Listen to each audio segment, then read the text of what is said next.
कागजों के बीच हम लोगों को कुछ मिला है जो शायद ऐसा लग रहा है कि उन्होंने आखिरी वक्त में लिखा होगा। चमन से होते हुए बार बार गुजरी है, बहार अब के पास शाहसार गुजरी है। जमी जैसे हो बेगाना अपनी गर्दिश से, तुम आए हो न शबे इंतजार गुजरी है। विसाल होकर रहे हिज्र जिंदगी अब तक, विसाल होकर रहे हिज्र जिंदगी अब तक, जहां भी गुजरी बहुत खुशगवार गुजरी है। तुम आए हो न शबे इंतजार गुजरी है। ऐसे तो पापा हर कुछ बहुत खूबसूरत और बहुत अच्छा लिखते थे, लेकिन पता नहीं क्यों ये आखिरी ऐसा लगता है जैसे वो हम लोगों को एक मैसेज दे करके गए। प्रोफेसर शादाब रज़ी का दुनिया से रुखसत हो जाना न सिर्फ भागलपुर बल्कि पूरे बिहार के अदबी हलक़े का बड़ा नुकसान है। शादाब साहब की बहू डॉक्टर आलिया खान को अब इस बात का अफसोस है कि वो अपनी तहरीर शादाब साहब को नहीं दिखाया करती थी। मैं भी कुछ लिखा करती थी, वो इनकरेज करते थे, डर से उनको सुनाया नहीं करती थी कि पता नहीं है उनको वो पसंद आएगा कि नहीं। लेकिन अब अफसोस होता है कि शायद सुना देना चाहिए था कि मैंने कल लिखा है उनके लिए। आज खिला हूं तो कल मुरझाना भी है, आज खिला हूं तो कल मुरझाना भी है, शाख से टूट कर गिर जाना भी है। ओस की बूंद सा सुबह की किरणों के शामिल कभी तो उड़ जाना भी है। आज खिला हूं, आज तरोताजा हूं, बासी होना भी है, खुशबू सारी फिजा में छोड़ जाना भी है। टूट कर बिखर जाना भी है, यादों के गजरों में गुथा जाना भी है। किसी सूनी मांग वाली के जुल्फों में पिरो जाना भी है। नजर आऊं ना कभी ऐसे जाना भी है, आज खिला हूं तो कल मुरझाना भी है। प्रोफेसर शादाब रज़ी के दुनिया से रुखसत होने को अब चंद रोज गुजर चुके हैं, लेकिन अहले खाना अब तक इस सदमे से बाहर नहीं आ पाए हैं। प्रोफेसर साहब के बड़े साहबजादे का कहना है कि वो अपने काम के साथ साथ घर वालों का भी पूरा ध्यान रखते थे। मेरे वालिद मोहतरम जो थे प्रोफेसर शादाब रज़ी, वो बहुत ही नरमदिल इंसान थे और अपनी प्रोफेशनल लाइफ और अपनी पर्सनल लाइफ में एक बैलेंस को बनाते हुए चलना चाहते थे।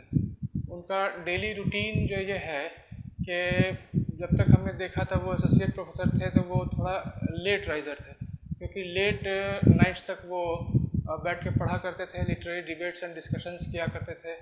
पापा एक प्रोफेसर बने, फिर बाद में पीजी हेड बने, उनकी मसरूफियात बढ़ी और उसके बाद फिर वो जो है एडमिनिस्ट्रेशन की तरफ कुछ माइल हुए पीजी हेड होने के बाद। तो उनके प्रेफरेंसेस कुछ चेंज किए और फिर बच्चे भी बढ़ने लगे, तो फिर से थोड़े अदबी कारनामे उनके कम हुए, जो कि कंपाइल होना था, पब्लिश होना था। तो वो सिर्फ प्राइमरी टेक्स्ट को छोड़ के जर्नल्स तक ही रहे। आजकल जो है सबरस है, फ़िक्र तहकीक है, ये बहुत पढ़ा करते थे, हम लोगों को भी बहुत प्रमोट किया करते थे।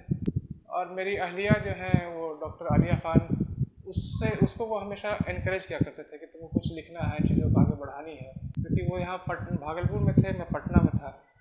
तो हम लोग बहुत मिस करते हैं उनको। लेटर फेज जो है उनका, वो that was a fine balance domestic life में और प्रोफेशनल लाइफ में। बहुत केयरिंग हो गए थे और बहुत कॉम्पैशनेट हो गए। तिलका मांझी भागलपुर यूनिवर्सिटी भागलपुर पीजी उर्दू की सदर डॉक्टर शीरी ज़बा खानम ने इस बात पर अफसोस का इजहार किया कि काफ़ी सलाहियतों के मालिक होने के बावजूद शादाब साहब की कोई किताब मंजर आम पर नहीं आई। शादाब रज़ी साहब की सलाहियत और उनकी शख्सियत के बारे में कुछ बताइए। जी हाँ, शादाब रज़ी, ये मेरी खुशकिस्मती है कि शादाब रज़ी साहब के साथ तकरीबन 3 साल मुझे काम करने का मौका मिला। उनकी सलाहियत के बारे में तो पहले से भी सुन रखा था और कुछ मालूमात भी थी कि हाँ, उनको तनक़ीद पे काफ़ी गिरफ्त है, काफ़ी पकड़ है और इल्मुल उरूज़ और इल्मुल बलागत पर भी, क्योंकि वो ख़ुद एक अच्छे शायर भी रहे हैं, जैसा कि हमने सुना है। अफसोस की बात यही कि उन्होंने अपना कोई मजमुआ, किसी तरह की कोई किताब नहीं छपवाई। हम काफ़ी उन पर कहते थे कि आप किताब अपनी छपवाइए सर, जब इतने बासलाहियत हैं आप। तो तनक़ीद पे उनकी गिरफ्त बहुत थी। वो बात भी करते थे ना, तो 2-4 जुमलों में ही उनकी सलाहियत का पता चलता था कि उनको हर चीज़ का इल्म। तो तनकीद का इल्म उनको बहुत ज़्यादा था और बहुत अच्छे से क्लास जब में समझाते थे, बच्चों के ही लेवल पर जाके समझाते थे, ये एक बड़ी बात थी। अलावे इसके हमने उनकी इंग्लिश में भी बहुत अच्छी पकड़ थी। कई बार ऐसा हुआ कि टेक्निकली हम चूँकि आए थे नए नए, तो हमको बहुत दिक्कत होती थी, लेटर वगैरह कैसे लिखा जाए, क्या किया जाए, तो उनसे पूछते थे तो बहुत अच्छे तरीक़े से वो हमको बता देते थे। प्रोफेसर शादाब साहब शोबे उर्दू के तालिबे इल्मों में भी काफ़ी मकबूल थे। तलबा व तालबात उनकी शख्सियत और पढ़ाने के तरीक़े की काफ़ी सताइश करते हैं।